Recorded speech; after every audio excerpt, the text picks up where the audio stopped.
आज इस दुनिया में नबी सल्लल्लाहु अलैहि वसल्लम की 10 से 30,000 ऑथेंटिक हदीसें मौजूद हैं। लेकिन क्या आपने कभी सोचा है कि ये हजारों हदीसें हम तक कैसे पहुंची? इन्हें आज से सदियों पहले कैसे लिखा गया था?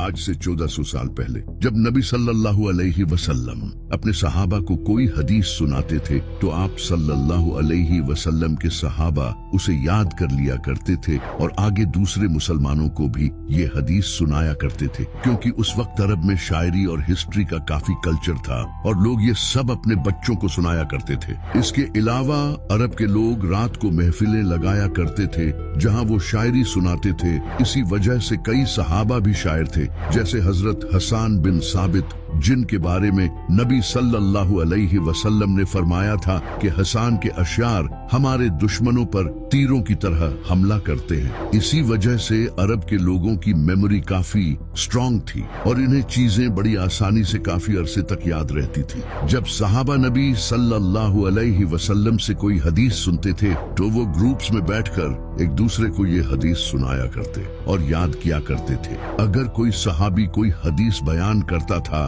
तो उसे ये बताना पड़ता था कि उसने ये हदीस किससे सुनी है और फिर उस शख्स ने ये हदीस किससे सुनी थी। फिर वो इस हदीस को वेरीफाई करते थे। जैसे अगर किसी सहाबी ने कोई हदीस बयान की होती थी तो दूसरे सहाबी भी ये देखते थे कि क्या उन्होंने भी वो हदीस सुनी थी या नहीं। यहाँ तक कि कुछ सहाबा कई मीलों का सफर सिर्फ इसलिए करते थे कि किसी सहाबी से वो हदीस सुन सके जो उसने खुद नबी सल्लल्लाहु अलैहि वसल्लम से सुनी हो। इसी तरह सहाबा ताबीइन को हदीसें सुनाया करते थे जिन्होंने नबी सल्लल्लाहु अलैहि वसल्लम का जमाना नहीं पाया था।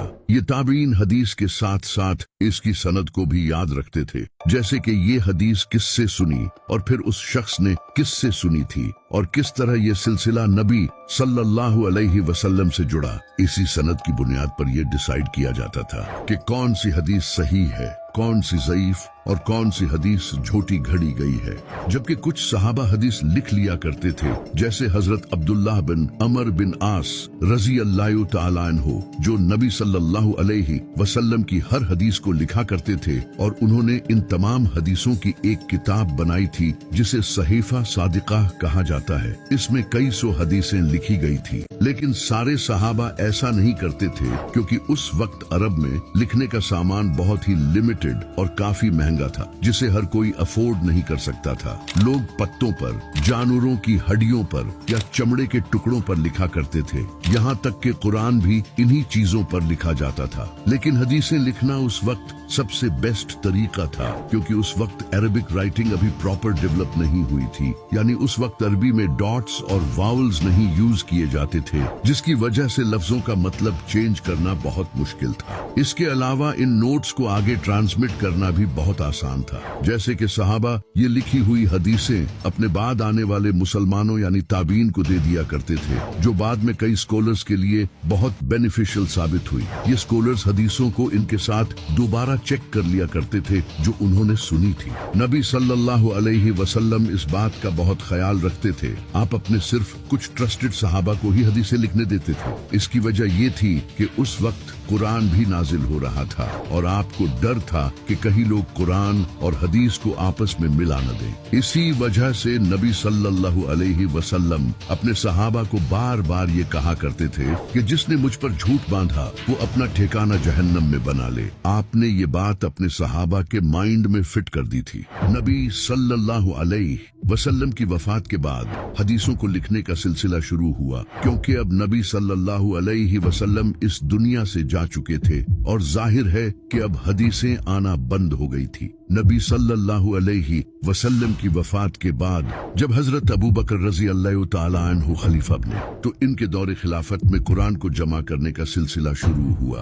उस वक्त कुरान की सारी आयात तो लिखी हुई नहीं थी, कुछ आयात सहाबा को याद थी और कुछ लिखी हुई थी। यही हाल हदीसों का भी था और इसी वजह से कुरान और हदीस दोनों सुनाई जाती थी। ये देखकर हजरत अबू बकर को खतरा हुआ कि कहीं कुरान और हदीस आपस में मिक्स न हो जाए। इस वजह से हजरत अबू बकर ने कुरान पर फोकस किया और हदीसों को लिखना छोड़ दिया। यहाँ तक कि हजरत अबू बकर ने खुद 500 हदीसों को जलाया था। वो चाहते थे कि लोग हदीसों की बजाय कुरान को ज्यादा इंपॉर्टेंस दें। इसी तरह हजरत अबू बकर के बाद जब हजरत उमर रज़ियल्लाहु ताला अन्हु खलीफा बने, हजरत अबू बकर के बाद जब हजरत उमर रज़ियल्लाहु ताला अन्हु खलीफा बने तो उन्होंने भी यही तरीका अपनाया। हजरत उमर जब भी कोई ऐसी हदीस सुनते जो पहले उन्होंने नहीं सुनी होती तो वो किसी और गवाह को बुलाते ताकि इस हदीस की वेरिफिकेशन हो सके। हजरत उमर भी यही चाहते थे कि लोग हदीस की बजाय कुरान पर फोकस करें, इसलिए वो लोगों को हदीस बयान करने से रोकते थे। लेकिन हजरत अब्दुल्लाह बिन अमर बिन आस और हजरत अनस बिन मालिक रज़ियल्लाहु ताला अन्हु जैसे सहाबा के पास नबी सल्लल्लाहु अलैहि वसल्लम की कई हदीसों का रिकॉर्ड मौजूद था जो उन्होंने पर्सनल रखा था। इसी तरह हजरत अबू हुरैरा रज़ियल्लाहु ताला अन्हु को भी नबी सल्लल्लाहु अलैहि वसल्लम की बहुत सी अहादीस याद थी जो वो लोगों को सुनाया करते थे, क्योंकि हजरत अबू हुरैरा सारी जिंदगी नबी सल्लल्लाहु अलैहि वसल्लम के साथ रहे और आप सल्लल्लाहु अलैहि वसल्लम से अहादीस सुनकर याद करते थे। यहाँ तक कि एक बार नबी सल्लल्लाहु अलैहि वसल्लम ने फरमाया था कि कौन चाहता है कि वो जो कुछ याद करे वो उसे कभी न भूले। जिस पर हजरत अबू हुरैरा ने कहा, या रसूल अल्लाह, मैं ये चाहता हूँ। तो नबी सल्लल्लाहु अलैहि वसल्लम ने उनसे कहा कि अपनी चादर फैलाओ। फिर आपने अपनी मुट्ठी से उसमें कुछ रखा और हजरत अबू हुरैरा ने उसे लपेट लिया। इसके बाद उन्हें कभी कोई हदीस नहीं भूली। उस वक्त मस्जिद और पब्लिक प्लेसेस पर सहाबा नए मुसलमानों को हदीसें बयान करते थे और उनके बाद ताबीन उन हदीसों को दूसरे लोगों तक पहुंचाने लगे। फिर जब हजरत उमर के दौर में इस्लाम एक सुपर पावर बन गया और सीरिया, इराक, इजिप्ट और पर्सिया तक मुसलमानों की हुकूमत फैल गई तो सहाबा वहां जाकर मुसलमानों को ये हदीसें सुनाने लगे। हजरत उस्मान ने भी अपने दौरे खिलाफत में हदीसों को छोड़कर कुरान पर ही फोकस किया। फिर जब उमैया खिलाफत आई तो उस वक्त इस्लाम मजीद एक्सपैंड हो चुका था, जैसे कि north Africa, Spain, central Asia और इंडिया के कई हिस्सों पर मुसलमानों की हुकूमत कायम हो चुकी थी। इसकी वजह से बहुत से नए लोगों ने इस्लाम कबूल किया। लेकिन यहाँ एक मसला था। इस वक्त उमैया खिलाफत में सिविल वॉर छिड़ी हुई थी, क्योंकि उमैया खिलाफत मुसलमानों की हिस्ट्री की सबसे घटिया खिलाफत थी। ये लोग नबी सल्लल्लाहु अलैहि वसल्लम की हदीसों को मैनिपुलेट करके अपने पॉलिटिकल एजेंडा को प्रमोट करने के लिए यूज करते थे। ये हाल देखकर स्कॉलर्स को डर लगने लगा कहीं ये लोग इस्लाम की टीचिंग्स को ही न बदल दें। इस वजह से उस वक्त के स्कॉलर्स ने ऑथेंटिक हदीसों को जमा करना शुरू किया और इसी वक्त अल्लाह ने अपने दीन की हिफाजत करने के लिए एक मसीहा भेजा जिसका नाम था उमर बिन अब्दुल अजीज, जो इस्लामी हिस्ट्री के छठे खलीफा बने।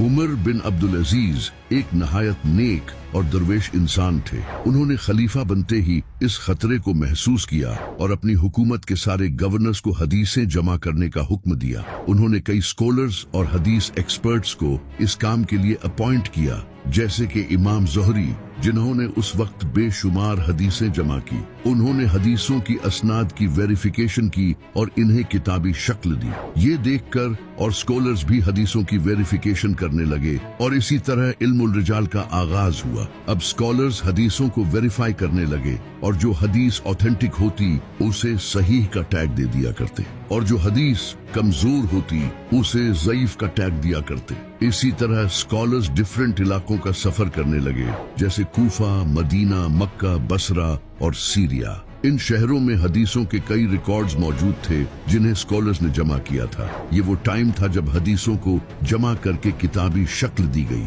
फिर जब उमैया खिलाफत की घटिया हुकूमत का खात्मा करके अब्बासी खिलाफत कायम हुई तो उन्होंने अपनी खिलाफत में एजुकेशन को बहुत प्रमोट किया। अब्बासी खिलाफत के दौर में इस्लाम की सबसे बड़ी यूनिवर्सिटी बगदाद में ओपन की गई, जिसका नाम बैतुल हिकमा था। यहाँ साइंस, केमिस्ट्री, बायोलॉजी, फिजिक्स की स्टडी की जाती थी और दुनिया भर से लोग आकर यहाँ इल्म हासिल करते थे। यही वो जगह थी जहाँ से बड़े बड़े मुस्लिम साइंटिस्ट्स निकले, जैसे कि अल खवारिज़मी, इब्ने खालदून और इब्ने सीना, जिनकी आज तक तारीफ की जाती है। ऐसे माहौल में मुस्लिम स्कॉलर्स भी तरक्की करने लगे और हदीसों की किताबें लिखने का सिलसिला शुरू हुआ।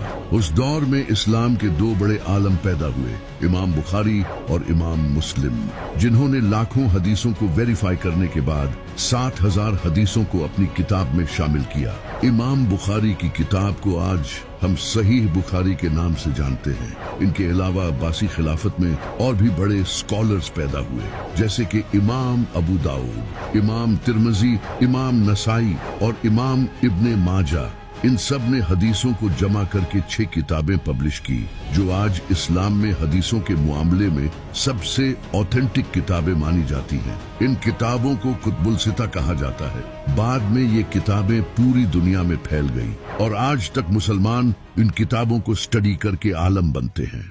लेकिन अगर शिया हदीसों की बात की जाए तो इनकी हदीसें काफी डिफरेंट हैं, क्योंकि शिया अहादीस ज्यादातर अहले बैत और इमामों से ली गई हैं। शिया अहादीस को बहुत केयरफुली लिखा गया था, क्योंकि बनो उमैया और अब्बासी खिलाफत के दौर में अहले बैत और इनके फॉलोअर्स ने बहुत जुल्म बर्दाश्त किया था। इस वजह से ये सीक्रेटली कुछ ट्रस्टेड लोग ही मिलकर इन अहादीस को लिखते थे और दूसरों तक पहुंचाते थे। यही वजह है कि इनकी ज्यादातर हदीसें अहले बैत और इमामों से रिलेटेड हैं। लेकिन वही दूसरी तरफ सुन्नी हदीसें बहुत कम अहले बैत से ली गई हैं। हालांकि इन्हीं की किताबों में ये हदीस मौजूद है कि इस्लाम का सबसे ज्यादा इल्म इमाम अली अलैहिस्सलाम के पास था और वो नबी सल्लल्लाहु अलैहि वसल्लम के साथ सबसे ज्यादा वक्त गुजारते थे। लेकिन इसके बावजूद इमाम अली अलैहिस्सलाम से बहुत कम हदीसें ली गई हैं। यहाँ तक कि इमाम बुखारी ने इमाम जाफर सादिक से भी कोई हदीस नहीं ली, हालांकि वो नबी सल्लल्लाहु अलैहि वसल्लम की औलाद में से थे।